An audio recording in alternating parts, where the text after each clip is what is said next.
Guys welcome back to my channel. ಇವತ್ತಿನ ವ್ಲಾಗಲ್ಲಿ movie ರಿವ್ಯೂನ ನೋಡ್ತೀರಾ. Watch till the end. Guys actually ನನಗೆ ನಾಳೆ ಎಕ್ಸಾಮ್ ಇದೆ. ನಾಳೆ 2 ಗಂಟೆಗೆ ಎಕ್ಸಾಮ್ ಇದೆ. ನಾನು ನೋಡಿದ್ರೆ ಫಿಲಮ್ ನೋಡೋಕ್ಕೆ ಬಂದಿದ್ದೀನಿ. ಏನು ಪ್ರಿಪೇರ್ ಆಗಿಲ್ಲ. ನೋಡುವ ನಾನು ಹೆಂಗೆ ಪ್ರಿಪೇರ್ ಆಗ್ತೀನಿ, ನಾಳೆ ಹೆಂಗೆ ಎಕ್ಸಾಮ್ ಬರೀತೀನಿ ಅನ್ನೋದನ್ನು ವ್ಲಾಗಲ್ಲಿ ಹೇಳ್ತೀನಿ.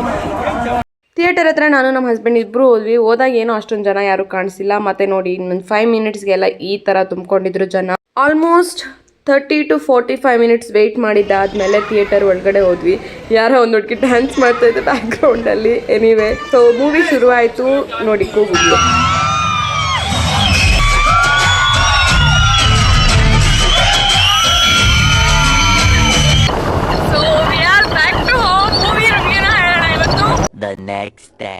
ಏನಪ್ಪ ಇವತ್ತು ಹೇಳ್ತೀನಿ ಅಂತಂದ್ಬಿಟ್ಟು ದಿ ನೆಕ್ಸ್ಟ್ ಡೇ ಅಂತ ಟೆಂಪ್ಲೇಟ್ ಹಾಕಿದ್ದಾಳೆ ಅಂತ ನೀವು ನೋಡ್ತಾ ಇದ್ರೆ ಆ್ಯಕ್ಚುಲಿ ಹೌದು, ಅವತ್ತು ಹೇಳೋಕ್ಕಾಗಿಲ್ಲ. ಯಾಕಂದರೆ ನೈಟ್ ಆಲ್ಮೋಸ್ಟ್ 12 o'clock ಆಗಿತ್ತು.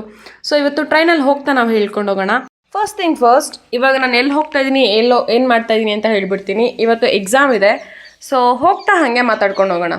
ಸೊ ಮೂವಿ ಹೇಗಿತ್ತು ಅಂತ ಬಂದರೆ, ಅದರಲ್ಲಿ ಜಾನ್ವಿ ಕಪೂರ್ ಏನಕ್ಕಿದ್ದಾಳೆ ಅನ್ನೋದು ಮಾತ್ರ ಒಂದು ಅರ್ಥನೇ ಆಗಿಲ್ಲ. But hero concept, hero character ಅಂತ ಬಂದರೆ ಸಿಕ್ಕಾಪಟ್ಟೆ ಚೆನ್ನಾಗಿದೆ. ಆ ಊರನ್ನು ಡೆವಲಪ್ ಮಾಡೋದಾಗಿರ್ಬೋದು, ಆ ಒಂದು ಎಮೋಷನ್ಸು ಸ್ವಲ್ಪ ನನಗೆ ಅಳು ಬರೋ ಥರ ಇತ್ತು.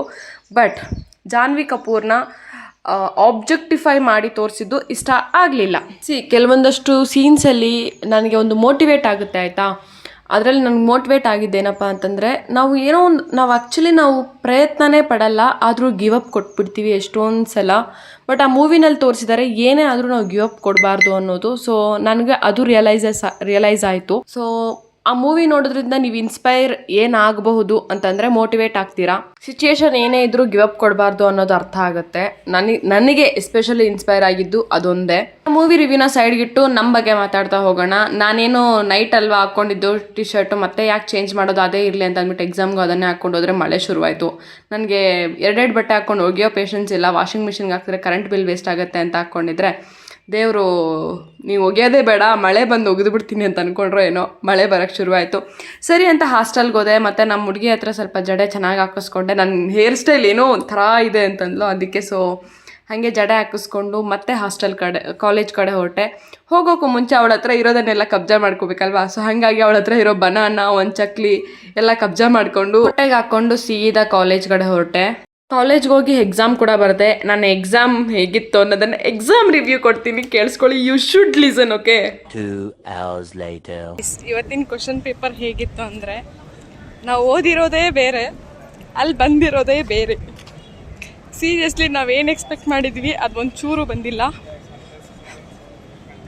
Me crying in the corner. ಗೊತ್ತಿಲ್ಲ ಇದು ಸಬ್ಜೆಕ್ಟ್ ಹೇಗಾಗತ್ತೆ ಅಂತ. ಬಟ್ ನಮ್ಮ ಸರ್ ಏನು ಮಾಡಿದ್ದಾರೆ ಅಂತಂದರೆ, ಈ ಸಬ್ಜೆಕ್ಟು ಫುಲ್ಲು ನಮಗೆ ಕೊಟ್ಟಿರೋದು ಫುಲ್ಲು ಥಿಯರಿ ಸಬ್ಜೆಕ್ಟು. ಓಕೆನಾ. ನಮಗೆ ಫುಲ್ ನಮಗೆ ನೋಟ್ಸ್ ಬರ್ಸಿರೋದೇ ಫುಲ್ ಮ್ಯಾಥ್ಸ್ ಥರ ಒಂಥರ ಪ್ರಾಬ್ಲಮ್ಸು. ಬಟ್ ನಮಗೆ ಎಕ್ಸಾಮಲ್ಲಿ ಕ್ವಶನ್ ಪೇಪರಲ್ಲಿ ಬಂದಿರೋದು ಬರೀ ಥಿಯರಿ.